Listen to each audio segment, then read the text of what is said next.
They told the council, over and over again. The warnings came first from scout drones, automated things with no emotion, just hard-coded logic and war-worn sensors. What they captured from that blue marble in Sector 9 Beta was unlike anything recorded before. Cities burning, skies torn by steel birds, creatures made of meat and bone that fought with such hatred they'd torch their own world to win. The drones transmitted the data, labeled it extreme hostility, do not engage, observe only. The council laughed. Primitive animals, spat Minister Couture, lounging on his throne of bone glass. They eat their own kind. We have tamed galaxies. They are insects. It wasn't long before the scouts stopped transmitting. That should have been the first clue. But arrogance runs deep in the skin of empires. So they sent an observation fleet. 12 cruisers, not warships, observation vessels, scientists, translators, xenologists. They landed cloaked near a desert zone, far from the civilized parts of the planet. Quiet, careful, surgical, they never returned. One transmission made it through. Grainy, cut with static. Screams, gunfire, laughter, human laughter. One of the researchers, something like a biolinguist, managed to get a single sentence translated before she was torn apart. Do not attack the humans. They will hunt you forever. Still, the council didn't listen. They thought it was fear talking, panic, weakness, so they did what proud empires do when they feel insulted. They sent a fleet.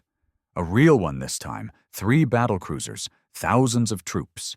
A standard show of dominance. It wasn't even a declaration of war. It was a correction.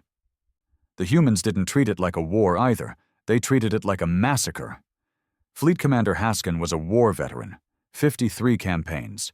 Burned half a dozen civilizations to ash. He arrived with weapons charged and a speech prepared. Something about surrender and mercy. He barely made it into orbit. The first ship was torn in half by a weapon no one could identify. It wasn't plasma, or kinetic, or ion. It was just destruction. A silent erasure. 1 second there, the next. Gone. The humans hadn't built fleets. They hadn't launched warning beacons. They'd dug in. Every inch of their world had been turned into a trap. From satellites hidden behind space junk to railguns disguised as debris to strange, localized anomalies. Gravity behaving like it was drunk, time skipping like a scratched audio track. Humanity didn't build a line of defense. They turned their planet into a goddamn snare. Only one ship escaped. Barely. Half its hull shredded, crew irradiated, command systems hijacked by some AI that mocked them in a child's voice before purging their memory banks. The council finally listened. And now they are afraid. Not of invasion. Humans didn't leave Earth. They didn't need to. They just waited. Because when the stars turned quiet again, when the fleet stopped coming, when the skies were empty, the hunts began. Not wars, hunts. Outposts started disappearing, one by one, then trade convoys, then mining colonies. Gone, not destroyed, just missing, vanished, silent. No wreckage, no signals, just nothing. Rumors bled through the silence like poison. They wear our skin to get past security. They breathe fire now. They don't need ships. They move in shadow, in thought. A captured merchant screamed until his lungs collapsed, claiming he saw one standing on the bridge of his freighter, just standing there in vacuum, watching, smiling. And then, always, the whisper. Do not attack the humans. They will hunt you forever. The council is now splintered. Ministers accuse each other of hiding information, of stoking the fire. Some say humanity is extinct, and this is all psychological warfare. Others believe the humans found something ancient buried under their planet and became something else. But no one can deny the fact. Humans never declared war. They were attacked. And now, they're just returning the favor. The planet Ulvan 6 had been silent for 12 rotations. What made it strange was that it had been the busiest mining colony in that region. 40,000 personnel, automated refineries, military-grade satellite coverage. The Council used it as a resource hub to fuel the outer campaigns, rich in fission ores and volatile energy compounds. Then, without warning, it went dark. No alarms, no distress calls, just silence. The usual response in the old days would have been a small scout team. Cautious, scan the area, analyze radiation, maybe check for local rebellions or reactor failure. But not anymore. Not after the incident. Not after the humans started showing up in the dark. Instead, the Council sent the 3rd Legion, 6 destroyers, full weapons live, 2 planetary bombardment vessels in orbit, and a containment protocol on standby, just in case the silence turned into something worse. Commanding them was High General Varric, known across systems as the Hound of Drenvar, famous for breaking sieges and torching rebels with a reputation so cold it could freeze magma. He wasn't afraid of humans. Not yet. They landed hard, guns ready, dropped mechs deployed instantly, a perimeter established within minutes. They weren't there to ask questions, just sweep, secure, and sterilize anything out of place. But Ulvan 6 didn't greet them with gunfire. No. It welcomed them with stillness. Varric stepped out of his transport and scanned the horizon. Red sand, char-black mountains, a dust storm forming near the horizon. But there was something else. Something off. "Where are the lights?" he muttered. Mining colonies never turned them off, even during sleep cycles. The ambient glow of industry usually bathed the surface in a dull pulse. Machines never slept. Production never stopped. But here? Pitch black. No hum of generators, no machinery clanking, just silence. He moved toward the central hub, flanked by his elite guard. The entrance doors stood wide open, as if waiting. Inside, the lights flickered, weak emergency backups casting shadows that moved like they were alive. "Thermals," he ordered. They all toggled their visors. Nothing. No heat signatures. Not even residual warmth. "Did they freeze to death?" one soldier whispered. Varric stepped into the main atrium and stopped. There, in the middle of the room, hung a banner. Not a digital one. Not the Council's logo. A physical cloth, torn from something crude and stitched by hand. Black fabric, red paint, a single phrase. "You hunted us. Now we hunt back." Varric's grip tightened around his plasma rifle. A chill ran down his spine, something he hadn't felt in decades. The deeper they moved into the compound, the clearer the message became. No blood, no bodies, no wreckage. But signs of panic were everywhere. Chairs overturned, datapads scattered mid-recording, food half-eaten. Whatever happened here, it was fast, sudden. Too fast for 40,000 trained personnel to respond. As they reached the central command tower, one of the soldiers found something on the glass, etched in with some kind of laser. A human skull. Not real. Just a drawing. Stylized. Crude. But unmistakable. Underneath it, "You should have listened to your own scouts." Then the power cut out. Every light, every HUD, every weapon interface. Darkness swallowed them. Someone screamed. Gunfire erupted in every direction, wild and panicked. Varric shouted for calm, but even his voice got drowned by static as the comms jammed. Something moved through the dark. Not machines, not shadows. Silhouettes. Brief flashes of something walking, no, gliding between them. No footsteps, no thermal readings. But the men felt them. Cold, watching presences just out of reach like wolves encircling prey. One by one, the soldiers started disappearing. No screams, no fights, just silence, followed by missing life signs. By the time the emergency lighting kicked back in 5 minutes later, only 17 soldiers remained, out of 200, and no sign of the enemy, no blood, no bodies, just gone. Above the planet, the Council's orbital command vessels watched the data stream degrade. Video feeds flickered, signals cut off. Finally, all systems flatlined. Protocol dictated that if contact was lost and hostile takeover suspected, orbital sterilization would follow. General Varick should have ordered it himself. He didn't, because they never heard from him again. Before they could process the next step, something hit one of the orbital ships. Not a missile, not a beam, just a small metal object, barely the size of a cargo pod. But it tore through the warship like it was made of paper. It passed clean through from one side to the other, leaving a massive exit wound and a trail of molten, screaming steel. The crew inside didn't even have time to react. The surviving ships started powering up shields, but it was already too late.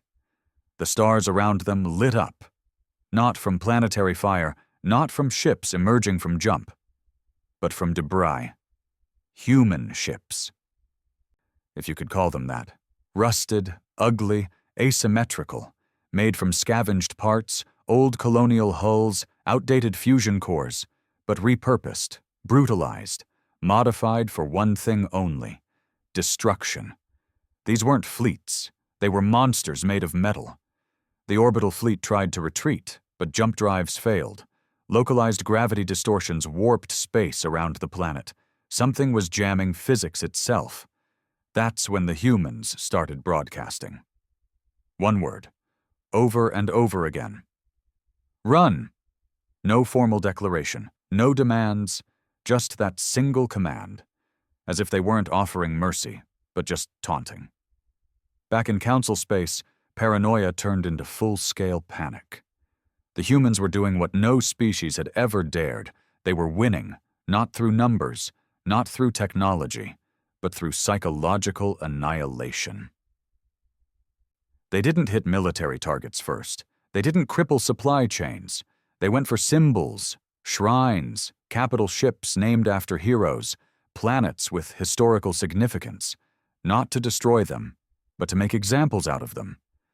One planet found all its citizens intact, untouched, except blindfolded, their hands tied, and a human phrase carved into every wall. You wanted war. We studied it. That was the terrifying part. Humans didn't fight back like prey. They researched, learned, adapted. They took every war tactic used against them and twisted it into something crueler, something inhuman. Rumors spread that they didn't sleep anymore, that they'd altered their DNA to remove empathy, that they could smell fear in non-carbon species and track it across parsecs. Most of it sounded like lunatic nonsense. Until those same rumors started showing up in battlefield reports. Even the most disciplined Council soldiers started to break. Some refused to deploy. Others committed suicide when assigned to human-targeted missions. Captains abandoned posts. Entire fleets mutinied. And still, humanity said nothing. No diplomats, no peace talks, no negotiations. Only silence, followed by vengeance. In the deepest vaults of the Council, old scholars unearthed ancient logs, Earth's history. A record once ignored, now read with trembling hands. They learned about wars that wiped millions, weapons that defied logic, nations that built entire industries around destruction. Humans hadn't survived through peace. They had evolved through conflict. They were forged in fire, betrayal, desperation. Their history wasn't a warning. It was a promise. When the Council realized what they'd provoked, it was already too late. This wasn't a retaliation campaign. It was a crusade, an ideology, a belief system burned into every human soldier. They wanted monsters, so we became them. By the end of the year cycle, 10 more Council colonies vanished. Entire sectors blacked out. Some said they'd seen human ships formed entirely of black stone, moving without engines. Others reported a new weapon, something like a virus made of light that infected technology and turned it against itself. But all reports ended the same way. A final message. Short, chilling. Do not attack the humans. They will hunt you forever. There was one place left the humans had never touched. Tervana Prime, the so-called Crown of the Council. It was the shining capital of the Galactic Authority. A place so protected, so entrenched in defense systems and legacy infrastructure that most believed it to be untouchable. Orbital rings lined with plasma arrays, AI-controlled defense satellites, fleets on standby across 5 jump corridors, and a planetary defense field strong enough to survive direct hits from Sun-class weaponry. It wasn't just a planet. It was a statement. If Earth was a forgotten dirt ball in the spiral arm, Tervana was the jewel carved into the throne of the universe. That's why the Council felt safe. That's why they gathered there. And that's why, when the first sign of breach came, no one believed it, not even when the sky turned black. It started with static in the planetary communications grid. Then came the magnetic fluctuations, minor but strange. Every few hours, lights would dim. Power would flicker. The air felt heavier. At first, engineers blamed solar storms or deep space anomalies, but the Council's science ministry couldn't find a cause. Not in nature, not in the data. Then someone found the source of the interference, the moon, or what was left of it. Their moons were being carved out from the inside, hollowed, infected with some kind of alien scaffolding. It wasn't mechanical, it wasn't biological, it was human. A hybrid tech the Council didn't recognize, half-coded, half-grown. They called it the Dark Root. By the time they dispatched fleets to investigate, it was too late. The moons didn't explode. They opened. Petal-like structures unfurled from within them, unfolding slowly. Sickly black metal stretching across space like a blooming corpse flower. Each petal housed weapons no one had seen before. Silent, humming, cold. They didn't fire beams. They didn't launch missiles. They emitted signals, low frequency, vibrations that shook Tervana Prime's atmosphere to its core. And then, everything went quiet. Not just the comms, not just the defense grid. Everything, every ship in orbit shut down, every drone, every satellite, every goddamn bullet and power cell on the planet below. Total silence. Inside the council chambers, panic spread like fire. Ministers screamed. Security guards drew weapons that no longer worked. Generals shouted into dead headsets. They couldn't comprehend it. This wasn't war. This wasn't even invasion. This was domination. No warning. No speeches. No demands. Only silence. Then, as if some ancient god had answered the screams of the helpless, something fell from the sky. Not a ship. Not a pod. Just a cage. A long metal coffin black as night. Slammed into the center of the Capitol Square with enough force to crack the marble foundation. It hissed as it opened. The creature inside didn't crawl out. It walked. 2 legs, no armor, no helmet, human, or at least, it used to be. Its skin was pale, almost translucent, veins glowing faint blue under the surface. Its eyes were black pits, depthless and burning. Tattoos marked its arms, symbols in old Terran languages, war terms, names, death tolls. This wasn't a diplomat. This wasn't a soldier. This was a message-wearing flesh. He walked calmly through the chaos. No weapons, no shield, and not a single soul tried to stop him.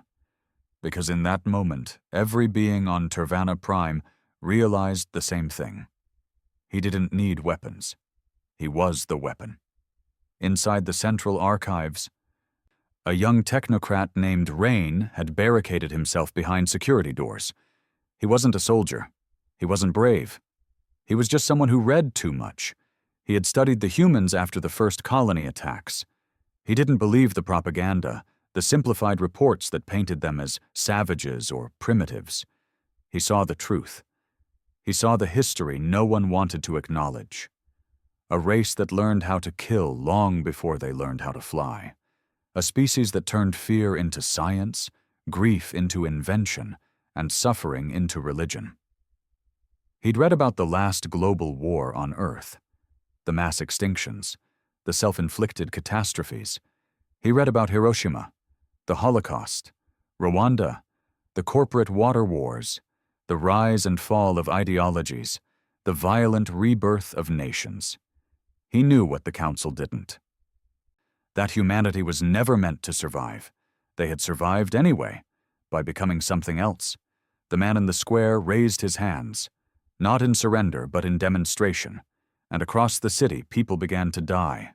No bullet, no blast, just a sound, barely audible, subsonic.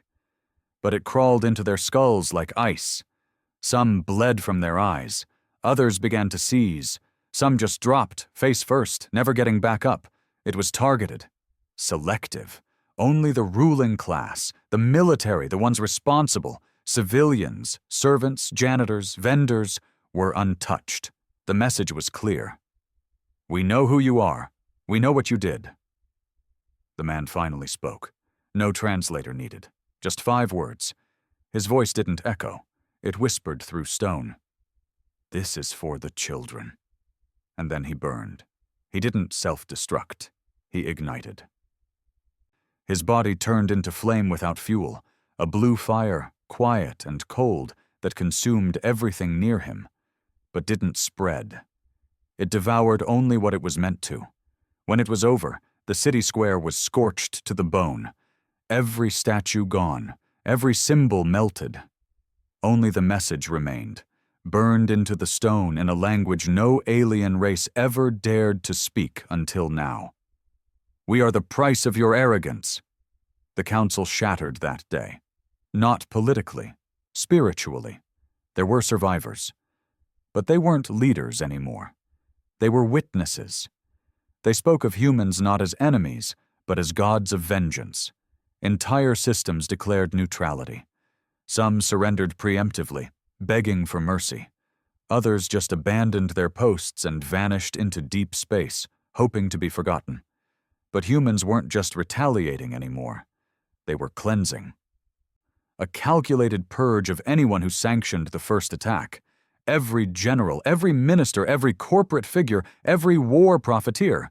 They were hunted, one by one. Some tried to hide on fringe planets under assumed names. Didn't matter. The humans found them, and they didn't always kill them. Sometimes they just watched, sent signals, left symbols, drove them to madness, paranoia, suicide, and the message never changed.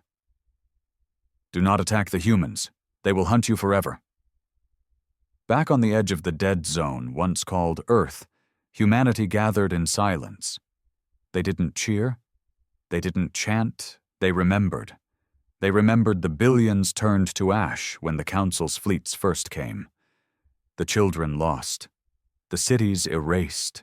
The screams. And they remembered how the universe laughed at their pain. How they were called savages.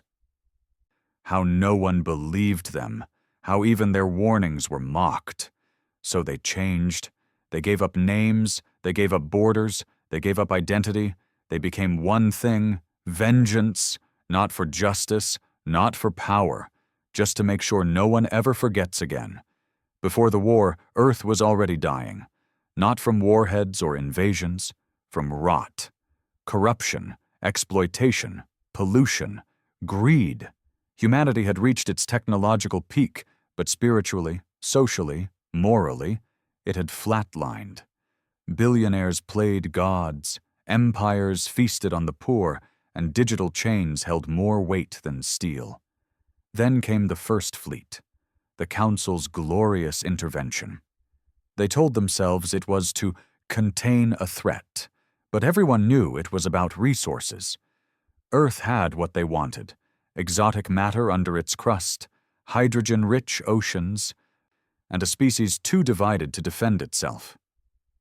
So they attacked, not with warnings, not with negotiation, with fire. Satellites were blinded in minutes, spaceports obliterated, entire cities were leveled from orbit. The Council called it a clean strike. Collateral damage was acceptable. They killed 3 billion in a single day. And that should have been the end. It wasn't. In the ashes of that apocalypse, something ancient stirred beneath the Earth's crust. It wasn't a weapon, not yet. It was a project. Hidden beneath the Andes Mountains, deep under an abandoned research complex known only as Obsidian Core, humanity's final gamble had been buried decades before the invasion. It was called Project Threshold. No one in the Council ever found out who started it. Some said it was a rogue AI that had gone silent after predicting planetary extinction. Others claimed it was the work of a cabal of geneticists, physicists, and sociopaths with nothing to lose. What is known, years later, is this. Threshold wasn't about survival. It was about transcendence. Inside Obsidian Core, there were 10,000 volunteers. Not soldiers, not politicians. Just people who'd lost everything. Families burned alive in the opening strikes, homes turned to glass, lives turned to ash. They walked into the dark willingly. They were told one thing. You will not come back human. They agreed. The process was ugly, inhuman. It broke minds, bodies, identities. Threshold used tech the world had outlawed, DNA splicing, consciousness folding, neural rewriting. A new form of biosynthetic interface that let the human body evolve alongside machinery. Not just wearing armor, but becoming it. No more nerves, no more limits. Pain became code. Emotion became a weapon. They didn't create super soldiers. They created hunters. And the first one to survive the full sequence? Codename. Ash. No surname, no past, only pain. Ash wasn't strong in the way soldiers were. His muscles weren't big, his eyes weren't sharp. But inside his skull? A neural lattice grown with reactive synthetic myelin that processed threat data faster than any quantum AI the Council had ever dreamed of. He moved like smoke. He fought like mathematics. He didn't kill out of rage. He calculated pain, tested it, refined it, then delivered it where it would hurt the most. The first time Ash deployed was on a recon mission. A small Council logistics station on Titan, completely unaware Earth was even still alive. He entered the facility without setting off a single alarm. 97 personnel. None survived. There were no gunshots, no firefights, just absence. The last recorded footage showed a Council technician walking down a hallway, then pausing, blinking, staring into the camera like he'd just heard something behind his eyes.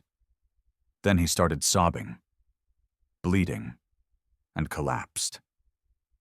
That was Ash's signature, neuroinvasive field disruption.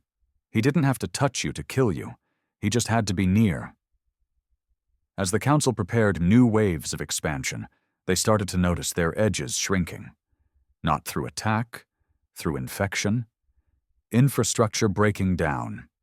Entire bases turning on their own. AI becoming unstable. Ships refusing to obey basic commands. They blamed viruses, tech faults. But Earth had figured something out. A way to embed consciousness into electromagnetic fields. The hunters weren't bound to their bodies anymore. They could live in waves, piggyback off transmissions, hide in ambient frequencies. Listen to your thoughts through the neural implants Council officers so proudly wore.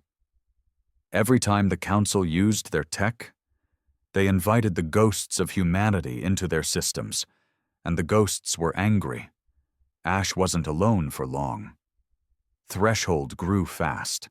The process refined itself. Pain was the forge.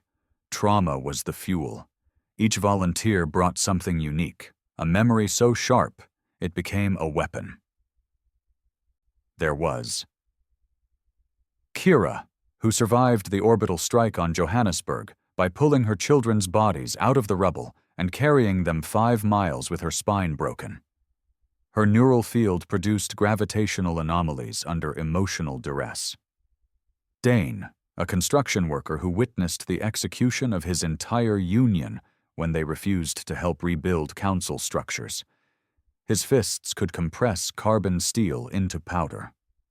Lorne, a deaf medic who developed echolocation so advanced he could hear your heartbeat through a kilometer of concrete.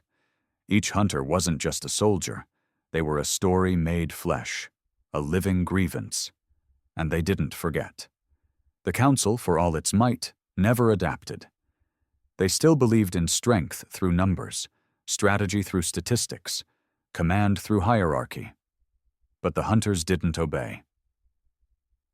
They didn't broadcast. They didn't coordinate by signal. They moved like wolves, silent, reactive, bound by instinct and shared suffering. One council general once said, before his fortress was breached, "It's like fighting a nightmare that remembers you." Because the hunters didn't just kill, they made examples. They burned your face into the walls of your command center. They broadcast your last breath back to your homeworld. They carved your crimes into your bones. Justice? No.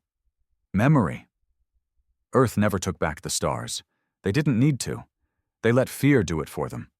Hundreds of worlds went dark on their own, abandoning posts, crashing satellites, wiping AI cores, burning libraries of war plans just in case a hunter might see it. The council tried to cover it up, tried to spin the narrative, but they couldn't hide what was happening. When children on other planets started having nightmares of Earth, despite never being told about the war, when AI began drawing human faces with no prompt, when entire species began developing an instinctual fear of darkness, they realized something terrifying. The hunters had moved past biology. They were in the collective unconscious. Stories, fears, nightmares. Humanity didn't need ships anymore. They traveled through myth. And Earth? It remained silent.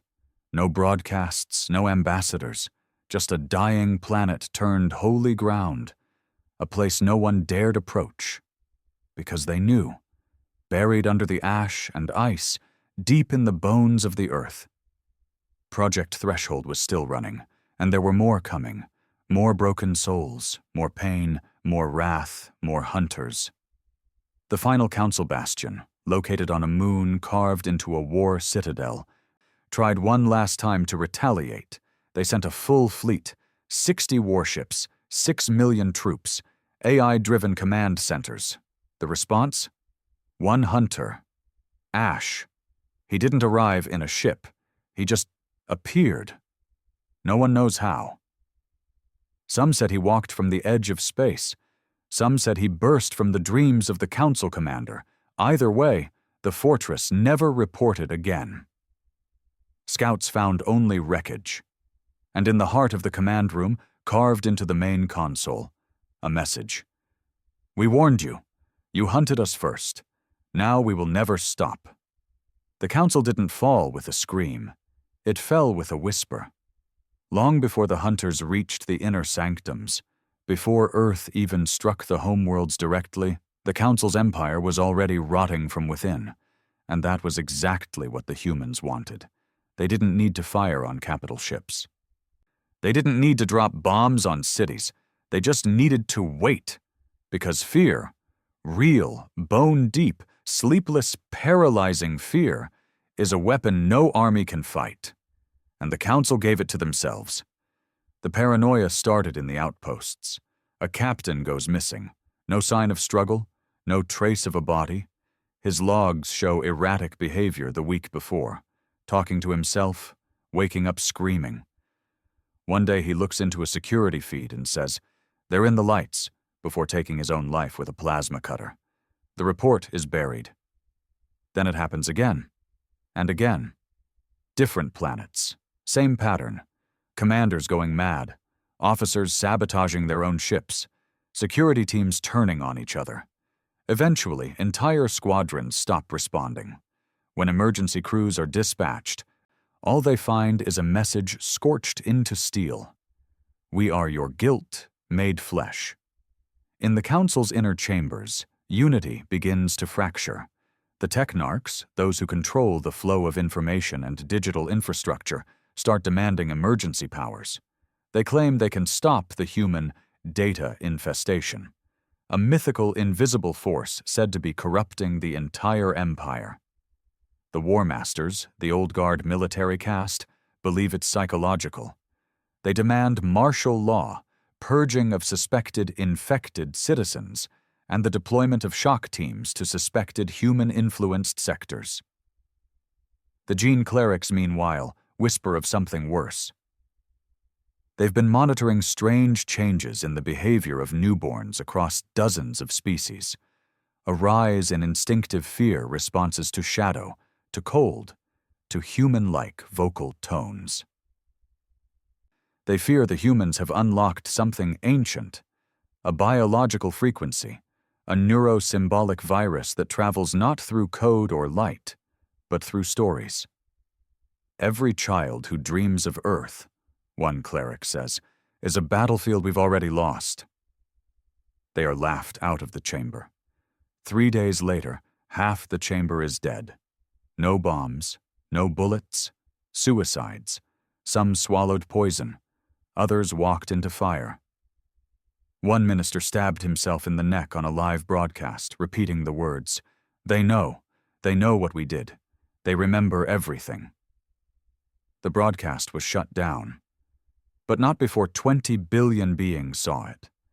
And suddenly, everyone remembered. What they remembered was the truth.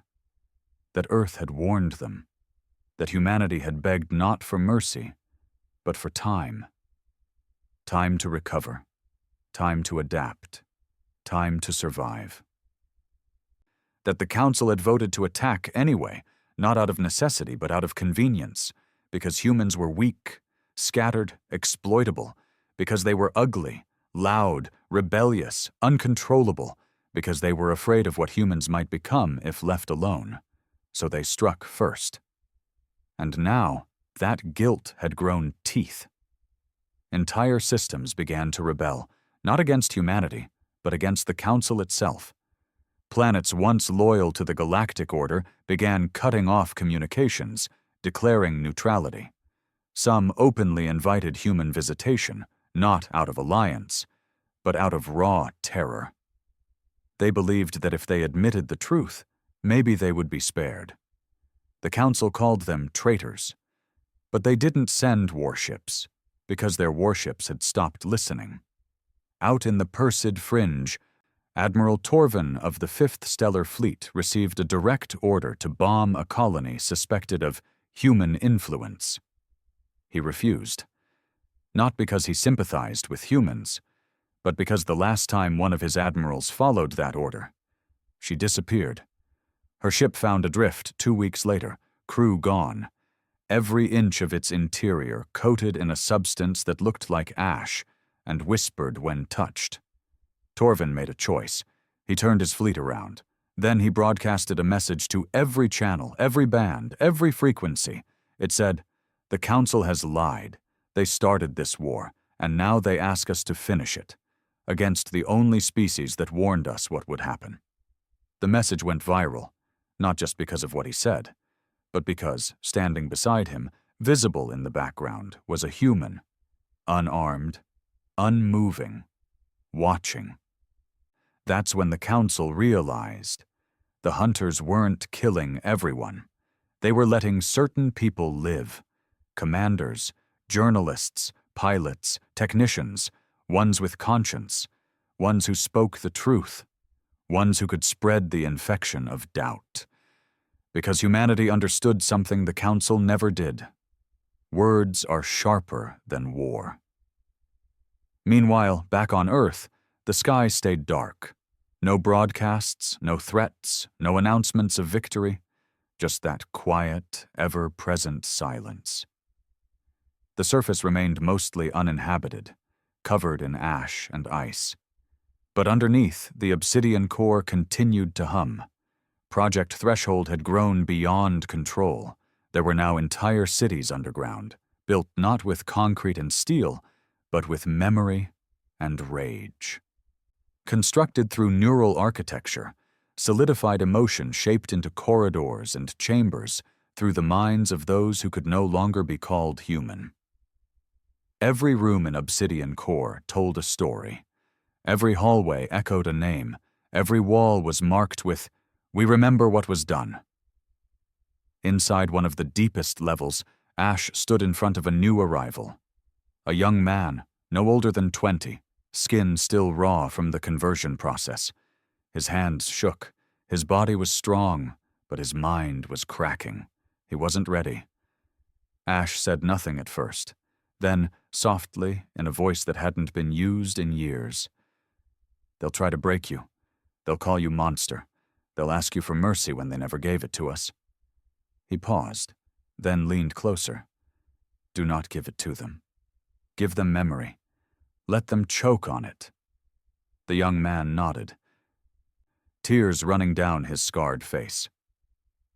Back in council space, the last high seat, Supreme Chancellor Urin, was preparing to evacuate to a hidden system. She still believed she could negotiate. She had drafted a message to humanity. It read, "We acknowledge our crimes. We seek a truce. We wish to discuss reparations and peace." Before she could send it, her security team turned on her. They weren't hunters. They were her own people, because they knew something she didn't. Peace was never the goal, not anymore. Not after the ash, not after the fire, not after the screams. Humanity didn't want a truce. They wanted memory carved into the bones of the galaxy, forever. The Galactic Council dissolved officially on Cycle 9481.412. No war, no treaty, just silence. Every system it controlled fractured into chaos, factions, rogue states, exiles.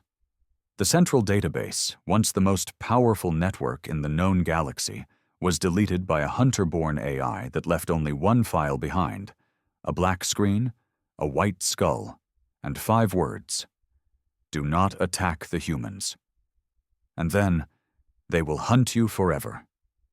The day the Galactic Council officially collapsed, no celebrations followed. There were no victory chants, no declarations of freedom, no new flags raised in glory.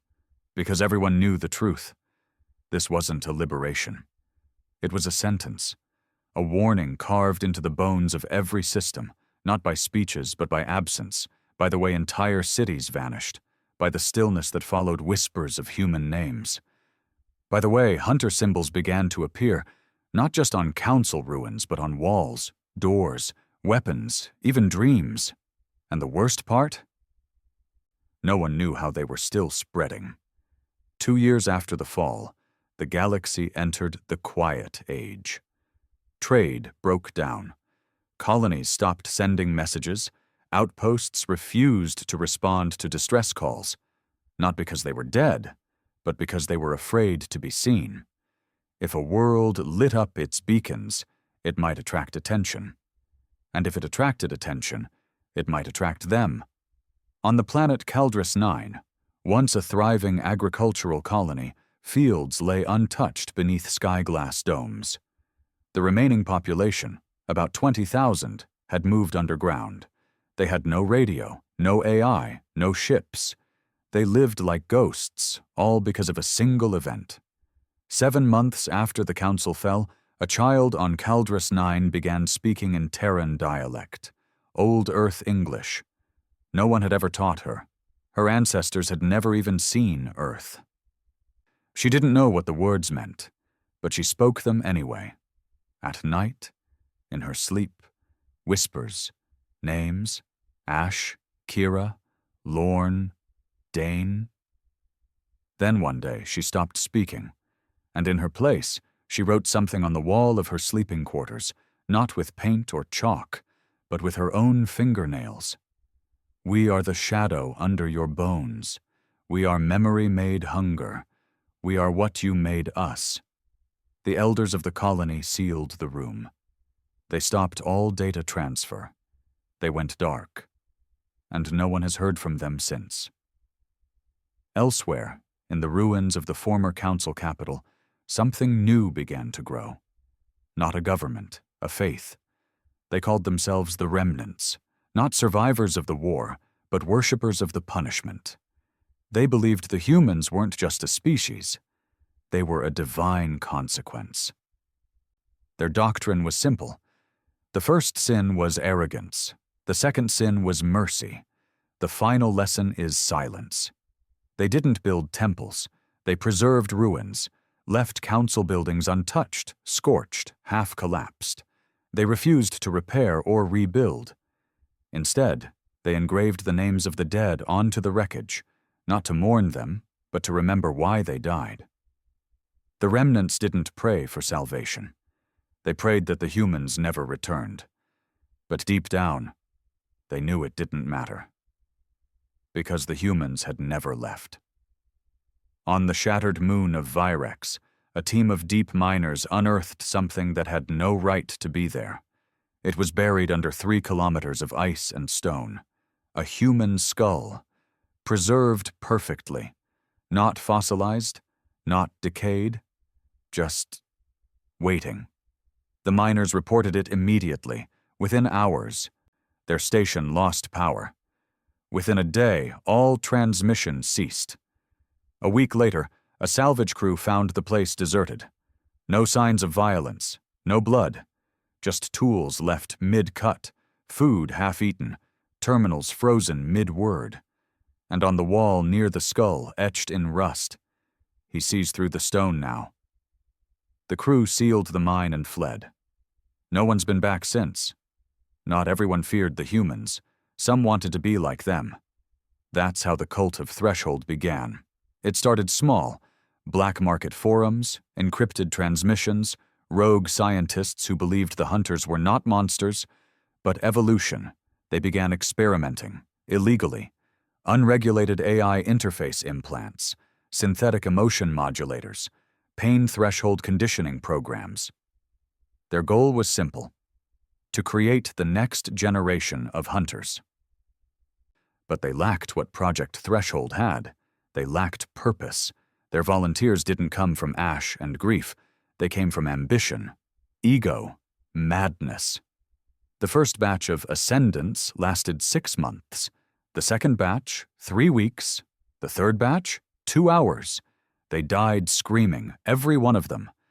Not because of the process, but because, according to recovered logs, they were being watched, even in sealed labs, underground, in sterile, vacuum-tight conditions. They all reported the same final hallucination: a tall figure, silent, unblinking, wreathed in smoke, just watching. It wasn't long before people stopped trying to mimic the hunters, because they began to realize something chilling. The hunters hadn't just survived the war. They hadn't just won. They were still changing.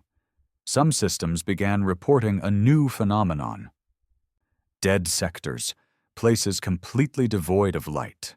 Not black holes, not energy drains, just total, complete darkness.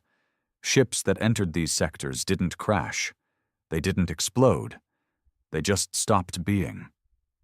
And in the few surviving logs retrieved from unmanned probes, there was always the same final image: a shadow standing in the void. No eyes, no form, just presence, and always, always, the words etched into the final frame. You attacked us once. You thought we'd forget. Across the galaxy, ancient species began to rewrite their histories, erasing records of their involvement with the Council, destroying evidence of their votes for war. Some even destroyed their own archives, burning away centuries of knowledge just to remove any trace of their role in humanity's suffering.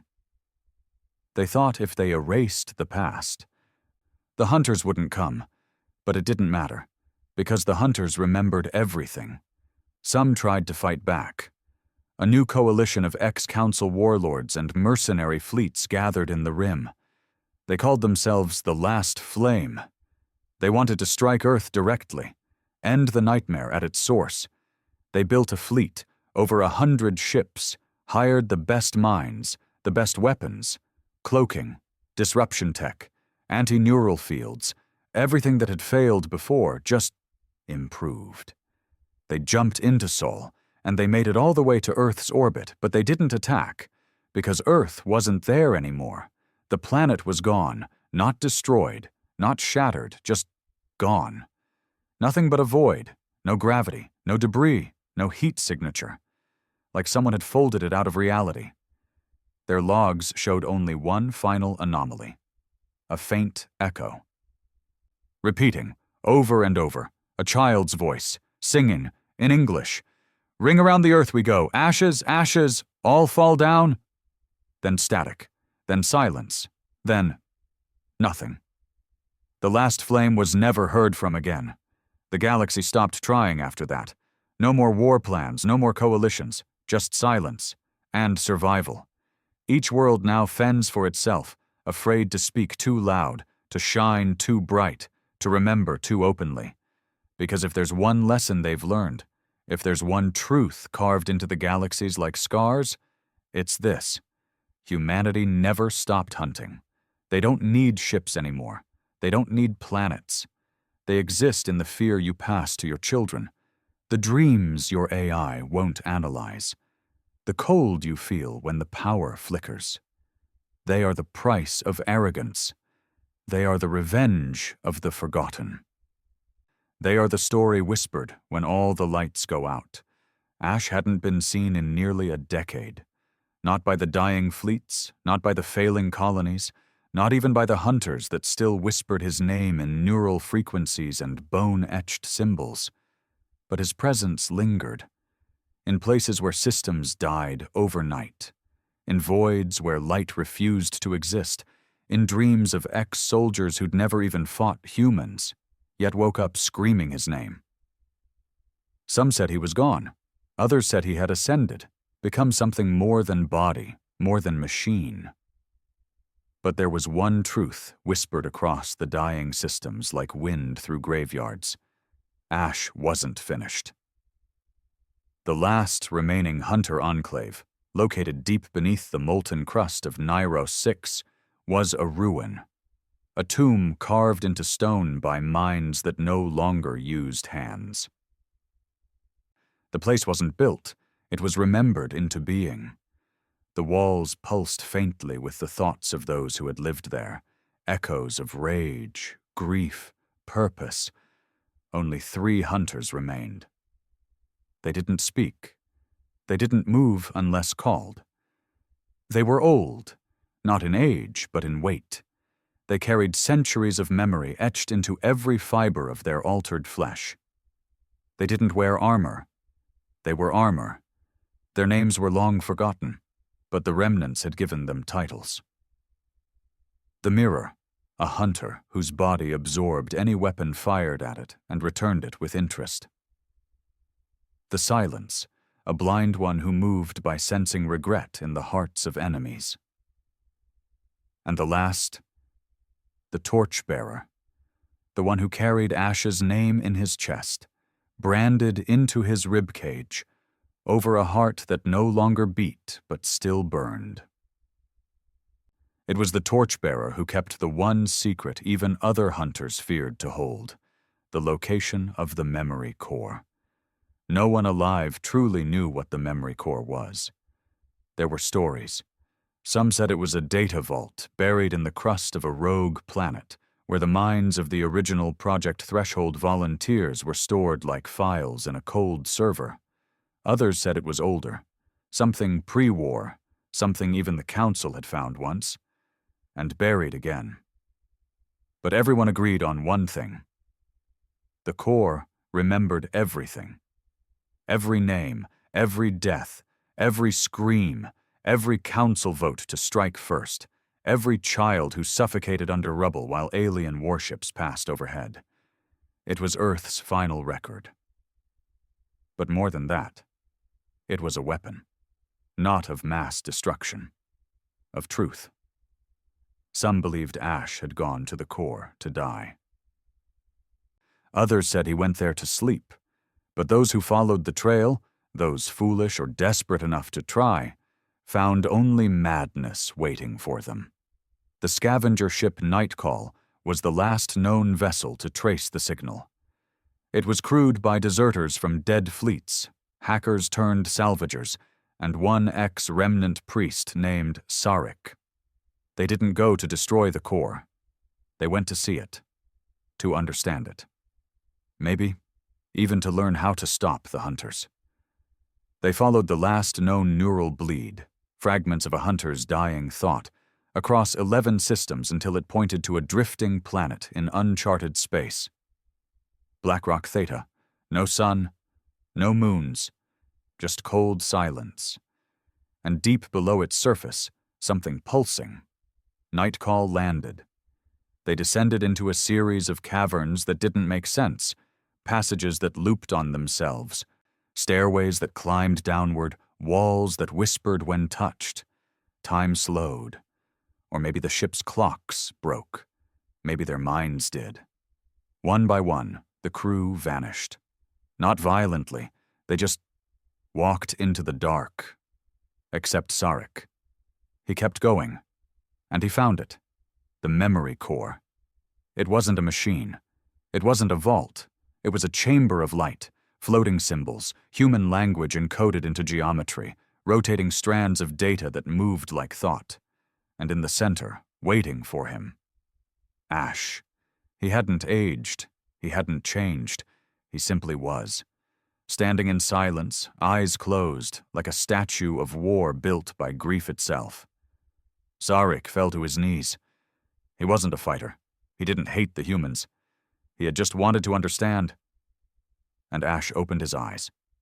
What Sarek saw wasn't rage. It wasn't even pain. It was something far worse. Clarity. Ash didn't speak out loud.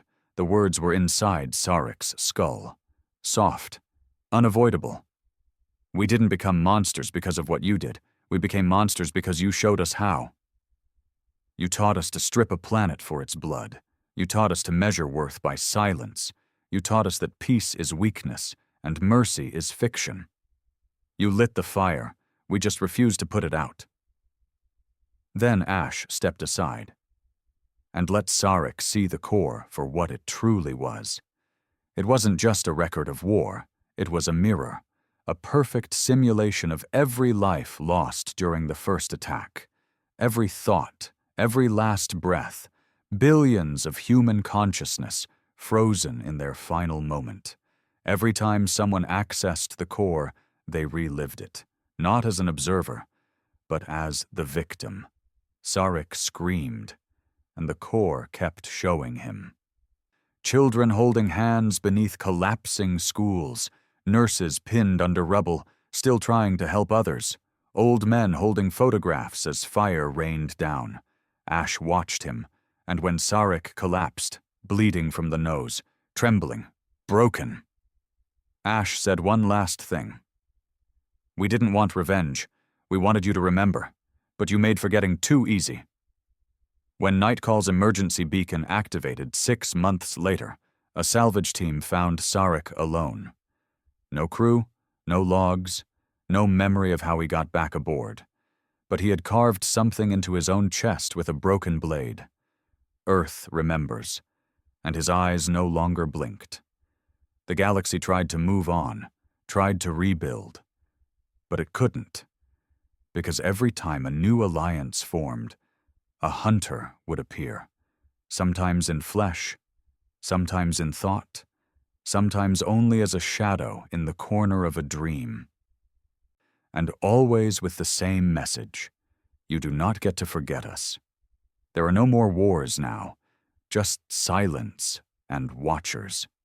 The hunters do not rule, they do not conquer, they do not forgive, they remember, and in remembering, they ensure the galaxy never forgets again.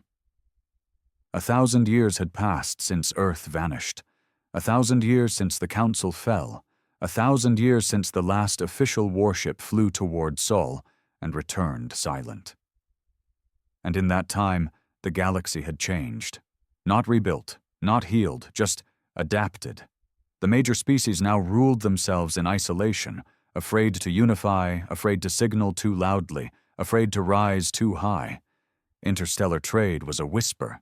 Communications were localized. AI was outlawed. Exploration suspended, because no one wanted to attract the shadows again. No one wanted to hear the old names. Not Ash, not the Hunters, not Earth. But forgetting is a disease, and the galaxy was sick. It started quietly, as rot always does. A new generation was born into the silence, raised on fear but not memory. They never saw Earth, never fought in the war, never buried their families beneath the black rain of orbital fire. All they knew were the ruins of the past, stories told in hushed tones, written in banned books, and whispered by the dying. They began to ask dangerous questions. Were humans really that powerful? Did the Hunters even exist? Maybe the Council was right to strike first. Maybe Earth deserved it. In some corners, laughter returned, then mockery, then revision. And in one system, Veris Namon, a university released a published thesis titled The Humanity Hoax, Manufactured Terror and the Collapse of Rational Empire. Within a month, it was downloaded across 1,000 colonies. Within a year, it became gospel in the outer sectors. Then, inevitably, a new empire rose. They called themselves the Accord. They promised progress, order, peace. But what they truly promised was amnesia. They rebuilt the archives, removed the memory walls, erased all references to the war, every mention of Earth, deleted, every image of the core, scrubbed. And when that wasn't enough, they started hunting the survivors of those who still believed. The remnants were declared extremists, their shrines burned, their books banned, their warnings mocked. Even the phrase, "Do not attack the humans," was labeled a superstition, a ghost story. They said humanity never transcended. They said hunters were fabricated, part of post-war trauma responses and mass hysteria. They said Earth was a myth, just another star, gone cold. And for a brief moment, the galaxy felt brave again. Then came the signal. It arrived across all systems at once, simultaneous, perfectly synchronized, immune to time lag or distance. A single image, a child's drawing, crude, shaky lines, stick figures, a blue planet, a ship above it, a fire falling, and beneath it, words written in shaky, childlike Terran script. "You forgot us." Panic spread like plasma fire. Ships shut down. Colonies sealed themselves. The Accord declared it a psychological attack, blamed rogue code remnants from AI wars centuries ago. But the people knew. They knew what followed the whispers, what came after the signals, what always came after forgetting. The Accord sent a fleet to investigate. They followed the signal's echo. It led them to Sol. And what they found there was not nothing. Not anymore. Earth was back, not in orbit, not cloaked. It had returned, or maybe it had always been there, floating in the cold, silent, but different. There were no satellites, no stations, no signs of life, just the planet, whole, untouched, pristine, like the war never happened. The fleet sent drones, scans, landing teams, everything reported normal. No radiation, no biological hazards, just trees, oceans, clouds, but no humans, no cities, no life, just a perfect, silent Earth. One officer touched down in the ruins of what used to be New York. He walked among green towers wrapped in vines, through glassless windows and rusted cars buried under grass. He found a house. He opened a door. Inside, on a table covered in dust, sat a single device. A cube, black and pulsing faintly. He touched it, and the core opened. He saw everything: the war, the screams, the votes, the council's justification, the sterilization of children, the orbital burns, the laughter. He saw Earth's pain. He felt it, every second of it. Then he saw what came after: the first threshold hunter. Ash, the campaigns, the silence, the decision. What the core truly was. Not just a memory chamber, but a sentence, a judgment written by the dead, carried by the broken, delivered by the last who survived. He fell to his knees, weeping, and begged for death. It didn't come, because the core wasn't here to kill him. It was here to remind him, just as it had done 1,000 times before.